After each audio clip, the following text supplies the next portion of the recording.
The second part of this presentation outlines some more issues associated with the provision of efficient and effective community-based stroke care throughout Australia.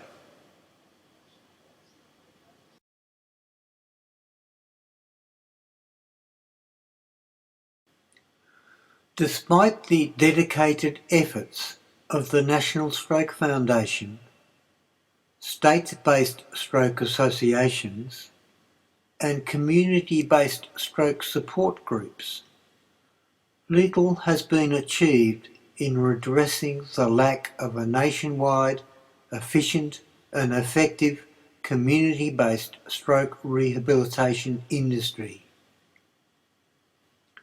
This means that community-based stroke rehabilitation is ineffective or even non-existent in many places throughout Australia. It also means that much of the excellent publicly funded rehabilitation work done in hospitals is effectively wasted because this work is not followed up in the community sector. The burden of disease associated with stroke continues to mount at about $2 billion per year, year after year.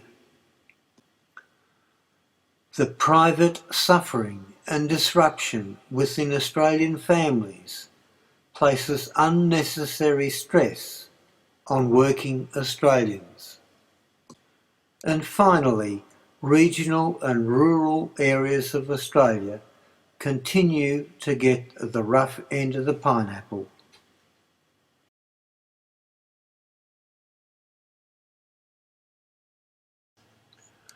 The Stroke Rehab project will aim to address three aspects of this problem, namely, the discontinuity that exists between the hospital sector and the community sector regarding the quality, cost and availability of stroke rehabilitation services.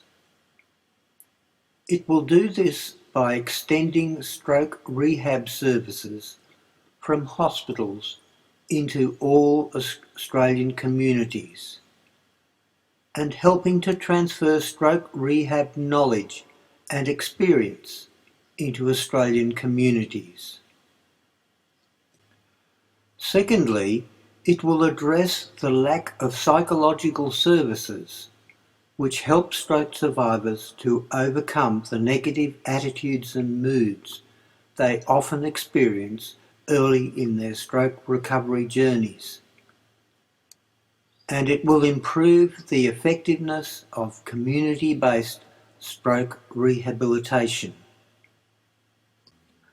Finally, and very importantly, it will address the particular disadvantage suffered by stroke survivors and their carers living in regional and rural communities by removing distance and technology-based barriers to the availability of appropriate stroke rehabilitation services.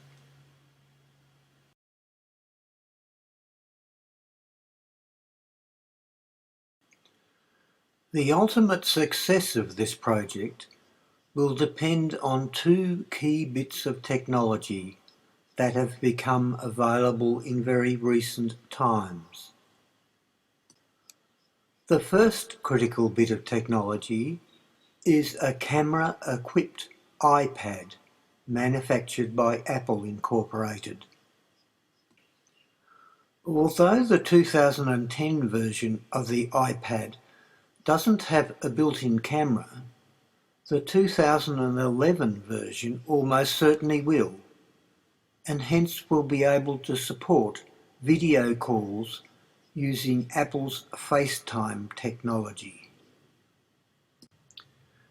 The iPad has built-in Wi-Fi and 3G mobile phone capability, so it is ideal for accessing the internet via any service provider with a half-decent network. The iPad has built-in Bluetooth capability and can also be connected to an ever-growing range of low-power health and wellness sensors that use the ANT+ radio frequency protocols to monitor both the physical activity and physiological functions of stroke survivors. The iPad has built-in sensors, including an accelerometer and a GPS device, meaning it can be used to directly measure and monitor some activities. The iPad has an intuitive, touch-sensitive interface, which is much better suited to most people with disabilities, and is much easier to use than a conventional notebook or netbook computer. Finally, the iPad has a huge range of apps which provide access to all sorts of information, services and entertainment that can stimulate the minds of stroke survivors and their carers.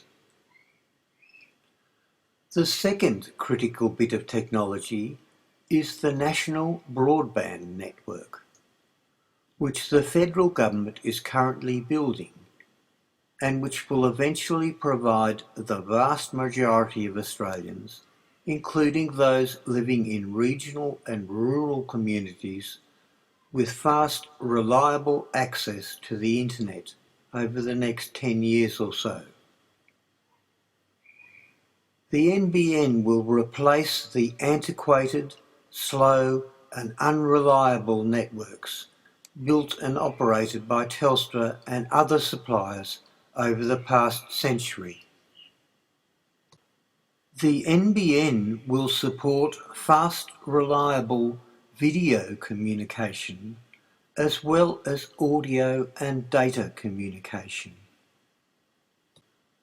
This means that stroke survivors living in regional and rural communities throughout Australia will be able to interact directly with stroke specialists and therapists operating in big regional or metropolitan hospitals from the comfort and security of their own homes.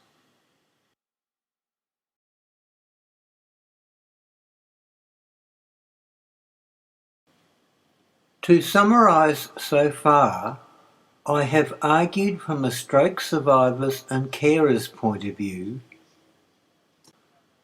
that there is a desperate need to improve the effectiveness of community-based stroke care throughout Australia, particularly in regional and rural areas.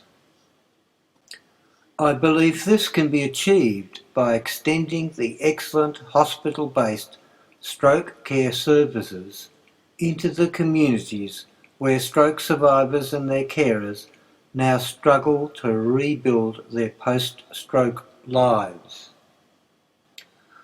Stroke statistics continue to point to many stroke survivors being discharged into Australian communities without adequate or acceptable for such an advanced country community-based stroke care services. There is a chronic lack of psychological services to address the negative emotional attitudes commonly associated with stroke recovery. There is still no effective and well-funded national plan to address these community-based stroke care issues. There is a serious discontinuity between hospital-based stroke care and the community-based stroke care. There are still serious disadvantages faced by stroke survivors and carers living in regional and rural areas throughout Australia so far as the availability of community-based stroke care is concerned.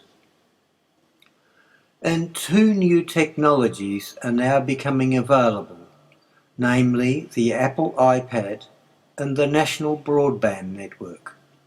They could open up new ways to address many of these seemingly intractable problems.